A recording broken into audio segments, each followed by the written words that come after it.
సుమన్ టీవీలో మీ personal and business promotions కోసం కింది నెంబర్కి కాంటాక్ట్ చేయండి.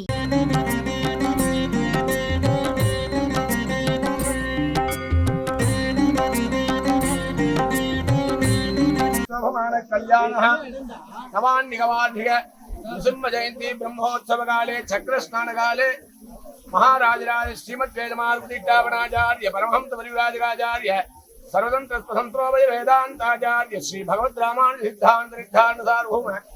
శ్రీవంతుడోహ శ్రీ రంగనాథ యతీంద్ర మహాదేశికన్ సమర్పణ మహారాజరాజ శ్రీ ఆళ్లగడ్డ రవికాంత్ చౌదరి హిమబిందు దంపతి వారి సకుటుంబానాం సమర్పణ. చక్రాసనే సమాసీనః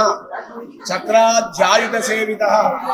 చక్ర నక్ల విధానాంచ వక్రాయత విలోచనః అని అహోబిల క్షేత్ర మహాత్మ్యంలో నృసింహ పురాణంలో భవనాశిని తీర్థాన్ని గురించి వివరంగా 10వ అధ్యాయంలో వర్ణించబడినది. ఆ నృసింహ స్వామి వారి హిరణ్యకశిపును సంహరించిన తర్వాత ఆకాశం నుంచి అతి ఉగ్రమైన దేవత భవనాశిని అనే పేరు కలిగి స్వామివారి యొక్క హస్తమును శుద్ధం చేసేదానికి అవతరించినది భవనాశిని నది. ఆ భవనాశిని నదిలో తుంగభద్ర, కృష్ణ, నర్మదా, కావేరి ఇటువంటి పుణ్య పవిత్రమైన దాదాపు 100 నదులు ఈ భవనాశిని సంగమిస్తుందని చెప్పి పురాణం చెప్తుంది. అటువంటి భవనాశిని తీర్థంలో ఈరోజు స్వామివారికి చక్ర స్నానం, అవభృత స్నానం అంటారు. అటువంటి చక్ర స్నానంని ఈరోజు స్వామివారి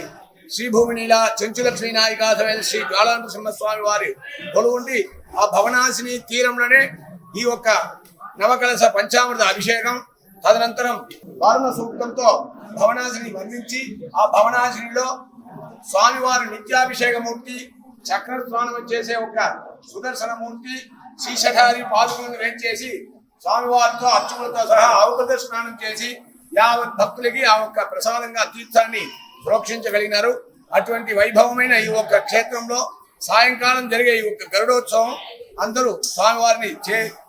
దర్శించి వారి యొక్క పరిపూర్ణ కృపాకటాక్షానికి అందరూ పాత్రభూతులు కావాలని చెప్పి నృసింహస్వామి వారిని ప్రార్థించి ఈ ఒక్క మహోత్సవం చక్ర స్నాన ఉభయదారులైన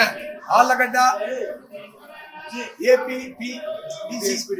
ఏపీపీడీసీఎల్ శ్రీ రవికాంత్ చౌదరి దంపతి వారు ఉభయదారులు చేసి